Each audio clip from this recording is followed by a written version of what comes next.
Thanksgiving at my parents' house was always the same. The food on the table, the noise in the background, but no warmth in the air. It was like a performance we all had to endure. The turkey, mashed potatoes, stuffing, it didn't matter. Every year, the food might as well have been cardboard. What really filled the space was the ever-present tension, like an invisible force that we all tried to ignore, but couldn't. I sat at the far end of the table, barely paying attention to the food in front of me. Mom was at the stove, hovering over the turkey, adjusting everything, muttering about how it wasn't cooking right. Dad was on his phone, pretending to be occupied. Jake, my older brother, sat across from me, ready to make his usual snide comments. I could already feel the weight of the night bearing down on me. Thanksgiving, as always, was a battlefield. "So, Kyle," Jake began, his voice dripping with mockery, "how's the big, important life going? Still living in your little apartment with your plants that you can't even keep alive?" I was tense. This was the game Jake loved to play every year, mocking my life, my choices, making me the butt of every joke. It wasn't even about the words anymore.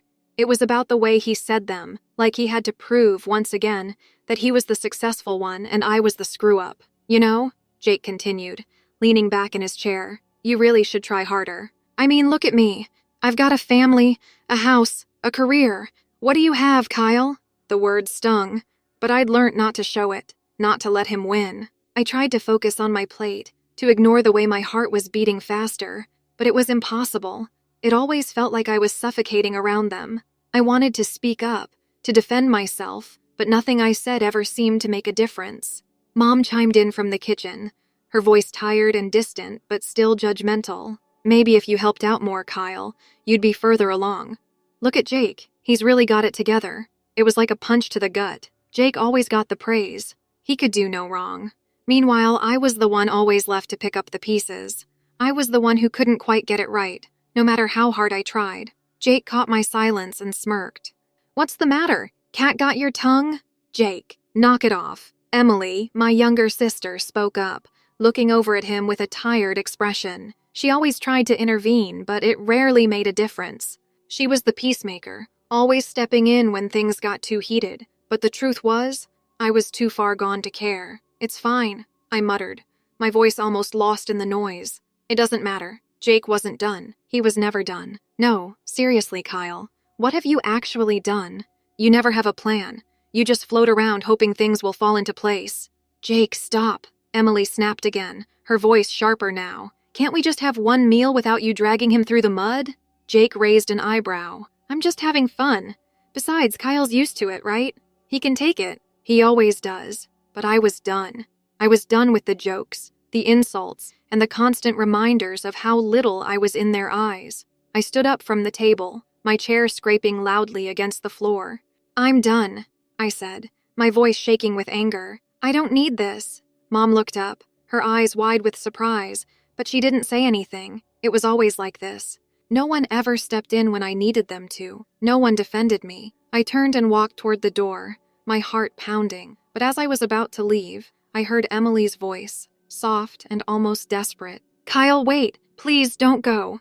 I paused, looking back at her. Her face was worried, her eyes pleading, but I couldn't stay.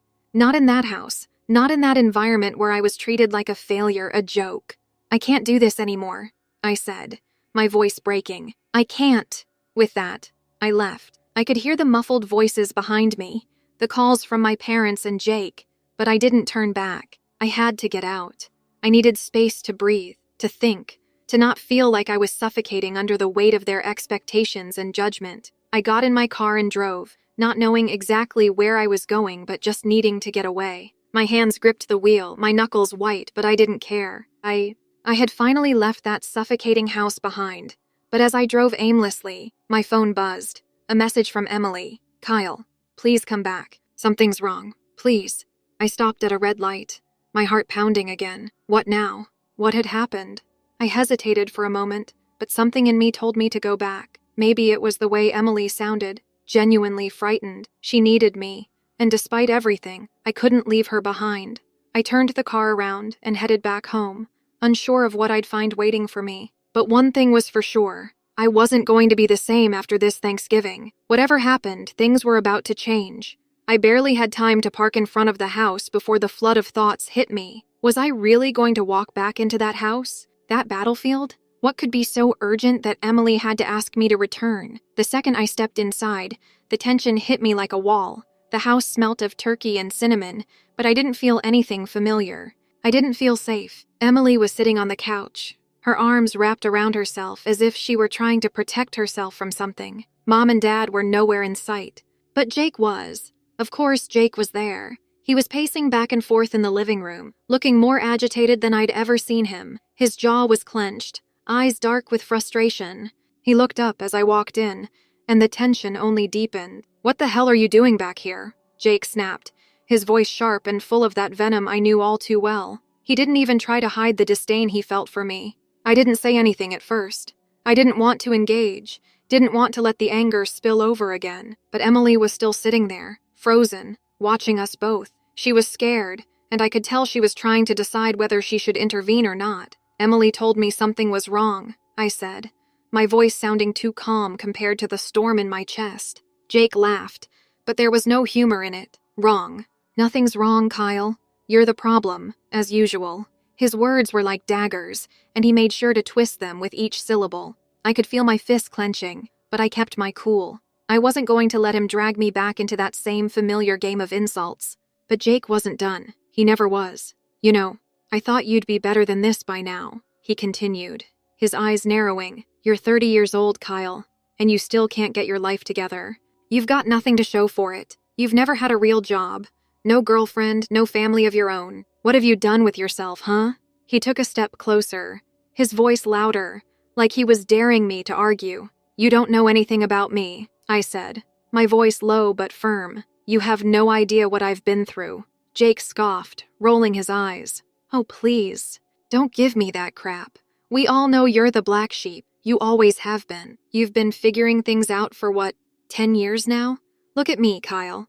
I've got a family, a home, a career. I've got everything you've never been able to have." He threw his arms up, exaggerating his point. His words hit harder than I'd expected. I could feel the pressure in my chest build up, the urge to scream, to shove him, to make him stop, but I couldn't. I couldn't let him see how much he was getting to me. He wanted me to react. He wanted to feel superior. And for a while I'd let him. I glanced at Emily, hoping she'd say something, anything. But she didn't. She just sat there, her eyes wide like she didn't know what to do. She never did. She wasn't going to stop Jake, just like Mom and Dad never did. "So what?" I finally spat, my voice cracking with anger. "You think your perfect little life makes you better than me?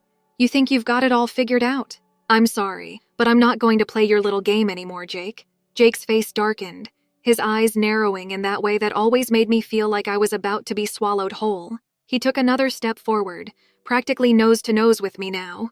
"Don't act like you're above it, Kyle," Jake said through clenched teeth. "You always run away from everything. From Mom and Dad, from responsibility, from life. You've always been the weak one, the failure." I felt my body tense. It was like he knew exactly which buttons to push.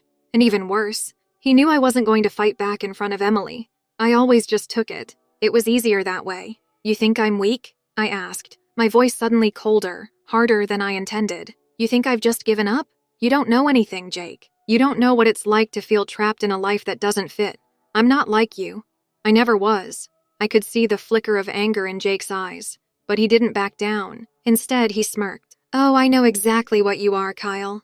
You're the loser, the screw-up, the one who can't handle life. You've always been that way, and you always will be." At that moment, I felt something snap inside of me. I wasn't going to be the punching bag anymore. I wasn't going to just stand there and let him tear me apart with his words. "You don't get to talk to me like that anymore, Jake," I said, my voice low but unwavering. "You don't get to treat me like I'm nothing.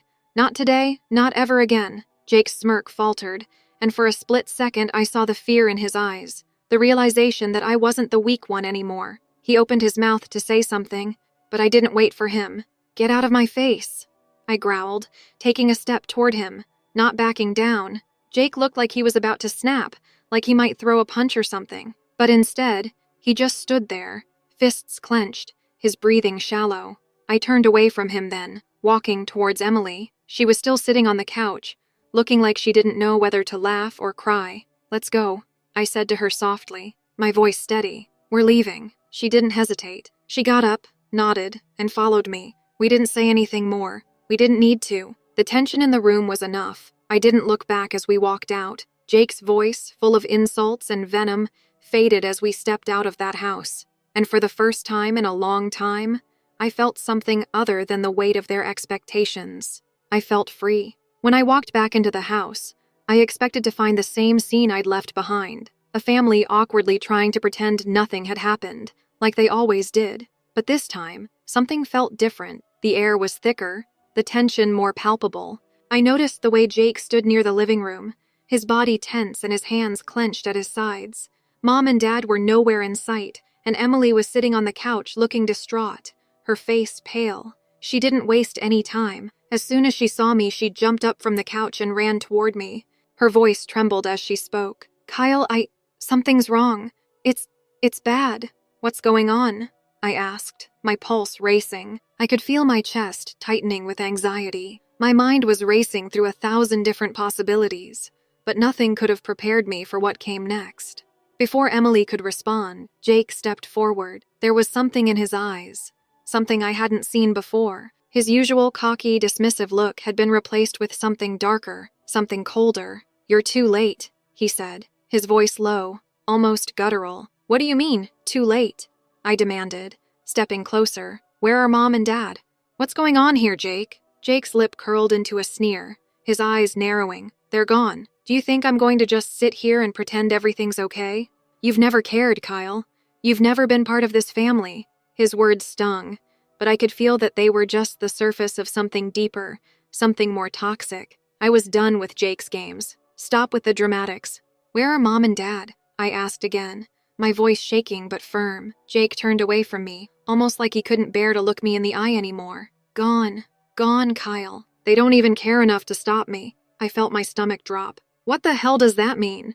Where are they?" "Who cares?" Jake spat. "It doesn't matter. What matters is that this family is broken, and it's all your fault." His eyes locked onto mine with a venom that made my skin crawl. "You were never good enough for them. You never lived up to their expectations. That's why they're gone." I stared at him, not fully understanding what he was trying to say. Was this some kind of twisted game he was playing? Was he trying to manipulate me again? I glanced over at Emily, who looked as confused and terrified as I felt. "Kyle," Emily whispered, her voice barely audible. "I don't think he's just making this up. He's lost it." "Stop talking, Emily," Jake barked, but she didn't back down. "What the hell is wrong with you, Jake?" I stepped toward him, my fists clenching involuntarily. "What did you do?" "Me?" Jake laughed, a hollow, derisive laugh. "I didn't do anything. I'm just pointing out the obvious. This whole damn family's been falling apart for years. You think Mom and Dad haven't been miserable? You think they haven't resented you for how much of a disappointment you've been?" His words hit like a slap. It wasn't the first time I'd heard this from him, but this time it felt different. It felt like he was actually trying to break me, not just mock me. I looked at Emily. She was visibly shaking now, her face pale as she stood frozen in place. "Emily, you need to get out of here," I said, my voice thick with emotion. "Come on, let's leave." But she didn't move. She looked between Jake and me, clearly scared to make a move, like she didn't know where to go or what to do. I could feel it. Her fear was heavy in the room, just like the tension. "Don't go anywhere," Jake growled, stepping forward. "I'm not done yet. You need to get out of my way," I said, stepping forward to stand between him and Emily. It wasn't a threat. It was the truth. I had to protect her. But Jake wasn't done. In a swift motion, he shoved me hard, sending me stumbling back a few steps. The force of it took me by surprise, and I almost fell. But something inside me snapped. "You son of a..." I shouted, launching myself at him. For the first time in my life, I wasn't going to let him get away with it. Not today. Not anymore. We crashed to the ground, grappling with each other, fists flying. I felt his fists pounding into my side, but I didn't care. I pushed him off me with everything I had and scrambled to my feet, adrenaline coursing through my veins. I had never fought with Jake before. Hell, I'd never even stood up to him properly. But this time, I wasn't backing down. "What's wrong with you, Kyle?" Jake sneered, blood trickling from his lip. "You're just like them. Weak, pathetic." I felt my own blood boil. "No, Jake, you're the one who's weak," I shouted. "You're the one who can't deal with anything unless you tear everyone else down. You've been like this your whole life, and I'm done with it." He lunged at me again, but this time I saw it coming. I stepped aside, grabbing his wrist and twisting it behind his back, forcing him to the ground. "You want to fight? Fine," I spat, my breath heavy. "But don't ever talk to me like that again." Jake groaned, struggling against me, but I kept him pinned to the floor. The room was silent for a long moment. It was only broken by my ragged breathing and the distant hum of the house, the kind of silence you get after everything has been said, after all the words have been thrown, and nothing more can come out. I let go of him slowly, and he didn't move. His eyes were wide, his face flushed with anger, but he didn't get up. For once, Jake didn't seem like the winner. He seemed broken. Emily stood in the corner, her face a mix of concern and disbelief, but I didn't look at her. I couldn't. I turned to Jake one last time. "This family is broken because of you," I said quietly, my voice heavy with the truth, "and I'm done." I walked out of the room, and for the first time in my life, I didn't feel the need to look back. I had never felt so ready to leave my family as I did that night. Thanksgiving had always been a minefield of passive-aggressive jabs and awkward silences, but this year, something inside me snapped. The tension that hung in the air wasn't just thick, it was suffocating. I'd been avoiding conflict for so long, trying to keep the peace, but I was tired. I was so tired of playing the role of the quiet, patient son, pretending that everything was fine when it clearly wasn't. Jake's voice cut through my thoughts again. "You should really think about where your life is headed, Kyle. You can't just keep coasting like this. Look at me. I'm settled.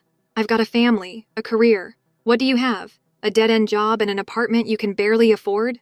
My heart raced. Jake had a way of belittling me that made my skin crawl. Every word out of his mouth felt like a reminder of everything I hadn't achieved in his eyes, and I was so fucking sick of it. I could feel the blood rush to my face, my hands starting to tremble, but I held it together. "Barely. That's enough, Jake," I muttered, trying to stay calm. "Seriously, just shut up." But Jake wouldn't stop. "What? Are you going to cry now? Get upset? Honestly, Kyle, it's pathetic. I'm just trying to help you out, but you can't even take a little criticism." I felt the anger rising in me, hot and fierce, like a fire that had been smoldering for years. I had put up with his crap for far too long. Every year, every family gathering, it was always the same. His condescending remarks, his sense of superiority. But that night, something in me cracked. "No, Jake," I said, my voice louder now, my patience slipping away. "You don't get to talk to me like that anymore. I'm not your punching bag. I'm done."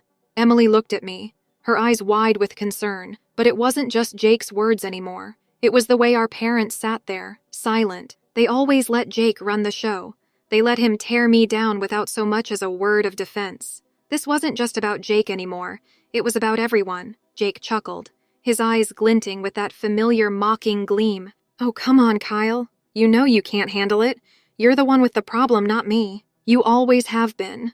"Enough," I snapped, standing up from my seat. The chair scraped loudly against the floor, and I felt all eyes on me. My heart was pounding in my chest. But this was it. This was the moment. I wasn't going to let him do this anymore. I'm done being the joke. I'm done being the one you can all pile on because it makes you feel better. For a second, the room went quiet. My parents didn't speak. They didn't defend me. And that was when I knew. They never would. They were complicit in all of this. Jake's smirk faded, replaced by a look of annoyance.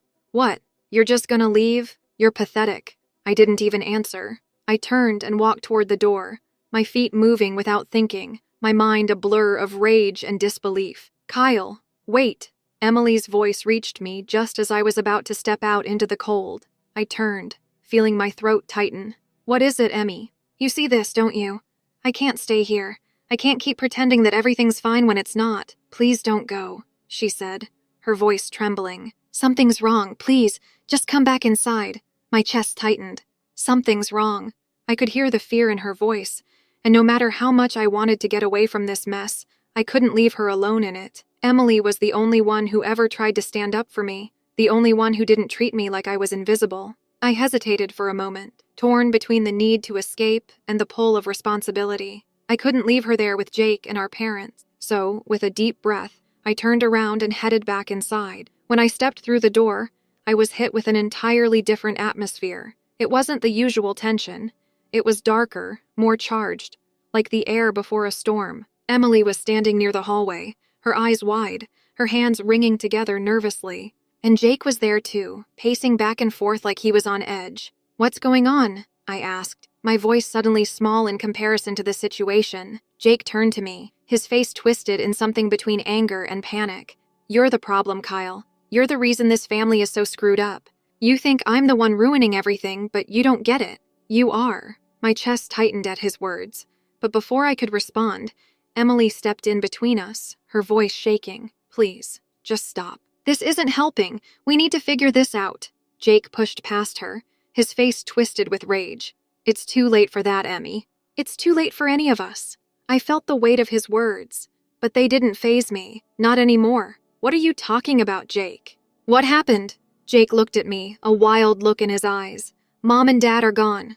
They're gone. He didn't finish the sentence, but I didn't need him to. I could tell from the way his voice cracked, the way his hands trembled. He was unraveling. The room fell deathly silent. My mind raced, trying to make sense of what Jake had just said. Gone. What did that even mean? But as I looked at Emily, her face pale and her hands shaking, I knew that whatever was happening, it wasn't good. You need to calm down, Jake, I said, my voice firm. Whatever's going on, we need to handle this together. We can't keep tearing each other apart. But Jake didn't listen. He stepped closer to me, his hands balled into fists.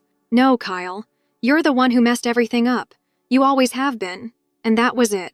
My patience snapped completely. For the first time, I didn't back down. I swung, my fist connecting with Jake's jaw, with a force I didn't know I had in me. The sound of the punch echoed through the room. Jake staggered back, a look of shock on his face. I stood there, breathing heavily, the adrenaline coursing through my veins. I'm done, I said, my voice cold.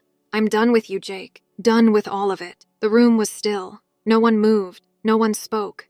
And in that moment, I realized something. I wasn't just done with Jake. I was done with this family. I was done with the years of manipulation, the toxic environment, and I couldn't keep pretending it didn't affect me anymore. I said, my voice softer now. We need to leave. We can't stay here. Emily nodded silently, and without another word, we turned and walked out of the house, the door closing behind us, leaving everything in the past. I didn't know what the future held, but I knew one thing for sure. I was never going back. I couldn't shake the feeling that something was deeply wrong. After the confrontation with Jake, I was already a mess. Too many emotions swirling inside me. Emily had been quiet since we left the house, not speaking a word as we sat in the car, but I knew she was scared. She didn't have to say anything for me to feel it. There was something bigger than just the usual family drama, something lurking beneath the surface. When we finally pulled into the driveway again, I thought maybe I had been overreacting, but as soon as we stepped inside,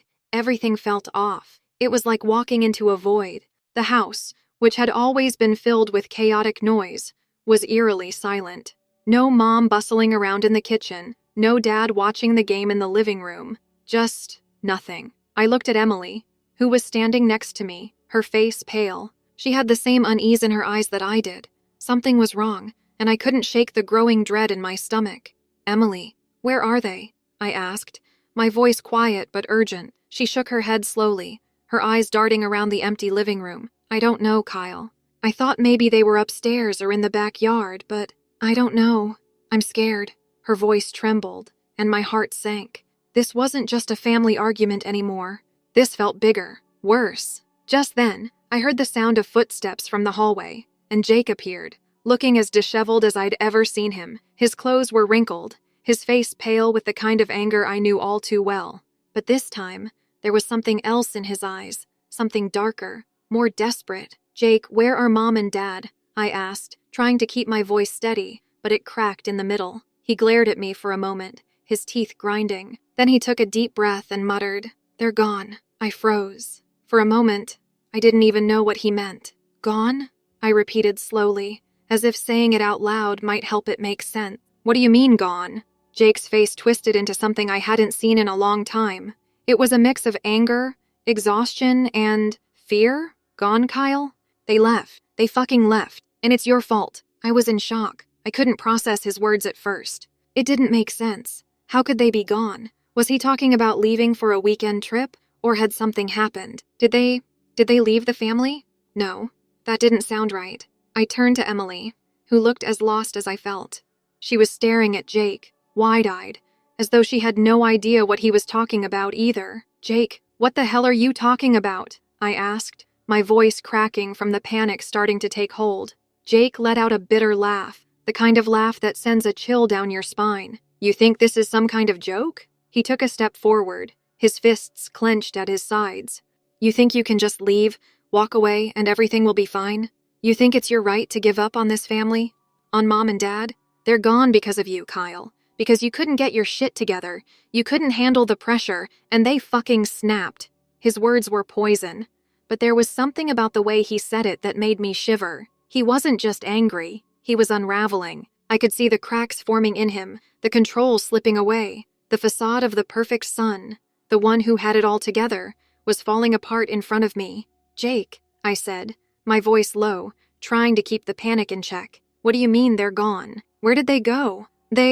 Jake stopped, his breath ragged, and for a moment, it seemed like he was fighting to hold back tears. I hadn't seen him like this in years, not since we were kids. It was a moment of weakness, one that was so rare from him that I didn't know how to handle it. They've been gone for days. I tried to hold it together. I tried to keep everything from falling apart, but I couldn't. And now it's just me, and you, and we're fucked. I could see it now. The full weight of the dysfunction was finally crashing down on him, and I knew in that moment that whatever had happened with Mom and Dad, Jake had been left to bear it all. He couldn't handle it. He was breaking, and it was making him lash out at me. It was like I was his punching bag. Again, where is Mom? Emily's voice trembled as she spoke, her eyes searching Jake's face for any sign of what had happened. She was the one to ask the question that was hanging in the air. Jake's eyes flickered to her, and for a moment he just stared at her blankly. Then he shook his head. I don't know, Em. I really don't. They're gone. The finality in his words hit me like a ton of bricks. I couldn't believe what I was hearing. Where could they have gone? Why would they leave? What did Jake mean by gone? The questions were flooding my mind faster than I could process them. And then, as if on cue, Emily moved towards me, her hands trembling. Kyle, I don't think he's telling us everything. Something's not right. Her voice was barely a whisper, but the fear in her eyes was unmistakable. I turned to her, my mind racing. I know something's wrong, but we need to find out where they are. We need to... Before I could finish, Jake's voice cut through, full of fury. Don't you dare, Kyle. Don't try to fix this. There's no fixing it. There's nothing left to save. You destroyed this family and now you think you can fix it? His words stung like a slap, but before I could respond, Emily stepped forward, standing between me and Jake. Her body was shaking with emotion, but her voice was steady when she spoke. Stop it, Jake, she said, her tone cold. This isn't helping anyone. I don't know what's going on, but we need to stop fighting. We need to stick together. This is bigger than all of us. I stood there, watching the scene unfold, my mind still reeling. Emily was right, but Jake wasn't hearing it. He was too deep in his anger, too consumed by his own pain to see reason. And for the first time, I felt that distance, the chasm between us. It was getting wider, and I wasn't sure if it could ever be bridged. Suddenly, the silence was shattered by the sound of footsteps from the stairs. My heart skipped a beat as I turned, hoping, praying that it was Mom or Dad, that this was all just some terrible misunderstanding. But when I saw who it was, my stomach dropped. It was our father, standing in the doorway, his face unreadable. Behind him, there was nothing but darkness. After I left the house, Emily and I drove in silence for a while. I didn't know where we were going at first. I just needed to get out of that house. I needed to leave all of it behind. The dysfunction, the chaos, the endless emotional weight of trying to hold it all together for a family that didn't care. For years, I'd tried to fix things, tried to get them to see me for who I really was, but they never did. And now, I can't pretend anymore. I was done. Emily, who had stayed unusually quiet since we left, finally broke the silence. Kyle, what do we do now? I looked over at her, her face still pale, her eyes wide with a mix of fear and uncertainty. I could see the same exhaustion in her that I felt. She'd been carrying this weight for years, just like me, but unlike me, she had never fought back. She had always been the quiet one, trying to keep the peace, trying to hold on to something that never truly existed. I knew I had to be the one to show her that it was okay to walk away. It was okay to finally say enough. I don't know yet, I said, my voice hoarse from the emotions I'd been holding in for so long. But I do know one thing. We can't keep doing this. We can't keep pretending like we're still a family, like everything's fine when it's not. We've tried everything, and it's never been enough for them. Emily looked at me, her eyes still unsure but filled with a glimmer of hope. So, what do we do? I didn't have all the answers. Hell, I didn't even have a plan, but I knew one thing. If we stayed in touch with our parents, if we let Jake keep getting to us, we'd never heal. And we needed to heal. I could feel that deep inside, this pull that told me that cutting ties was the only way forward. We need to let go, I said slowly, letting the weight of my words sink in. We need to let go of them, of this whole damn family. It's toxic, and as much as it hurts, it's the only way we can move on and build something better for ourselves. I could see the conflict in her eyes. It wasn't easy. It wasn't easy for me either. How could we just walk away from everything we'd known? From all those years spent hoping things would change, hoping that one day they'd wake up and see us for who we really were. But the reality was right in front of us. Our parents, especially Mom, had always been passive. They'd never stood up to Jake. They'd never protected us from him. They'd let him say whatever he wanted, do whatever he wanted, and we'd just have to take it. And now, at this moment, it was clear that they weren't going to change. They would never step up. So you're saying we just cut them out? Emily asked quietly, almost as if she was still trying to convince herself that it was okay. Yes, I said, my voice steadier than I felt. We can't keep letting them hurt us. We've been giving them chances for years, Emily, but they've never taken them, so I'm done. And you should be too. She was quiet for a long time, her face a mix of disbelief and relief. Finally, she nodded, though it was a small, uncertain gesture. I guess you're right. I grabbed my phone and dialed up Jake's number. The ringing felt loud in the quiet car, each second stretching longer than the one before. I wasn't sure what I was expecting from him. Maybe some apology, maybe more of his usual smugness. But when he picked up, all I heard was silence on the other end. Jake, I said, my voice flat. This is it. I'm done. Don't ever contact me again. Don't come looking for me. Don't call. Don't text. I'm done with you. He didn't say anything for a long time, and I could almost hear him trying to come up with something to say, something to manipulate me, something to make me feel guilty, but he didn't. You're making a huge mistake, he finally said, his voice low, dripping with the kind of venom that had been his trademark all these years. You'll regret this.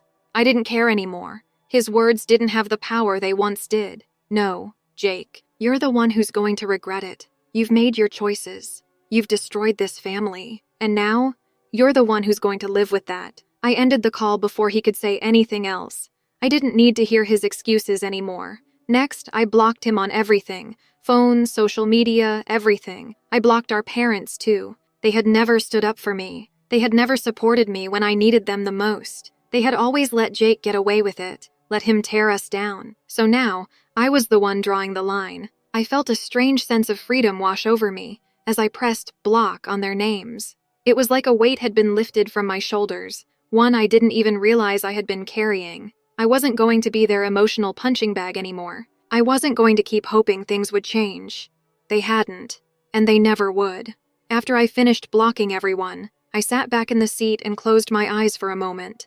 It felt surreal, but in a good way, like a new chapter was starting, one where I could finally be free from the constant tension and drama. Emily, I said, finally breaking the silence. We did the right thing. We're going to be okay. She nodded slowly. I could see the relief in her eyes now, even though there was still some sadness there. She had spent years trying to be the peacemaker, trying to keep everyone happy, and now she was finally free of it. I was proud of her for sticking with me, for sticking with us. As we drove off into the night, the sound of the engine humming softly in the background, I knew one thing for sure. This was the beginning of something new, and no matter what came next, it would be ours to shape.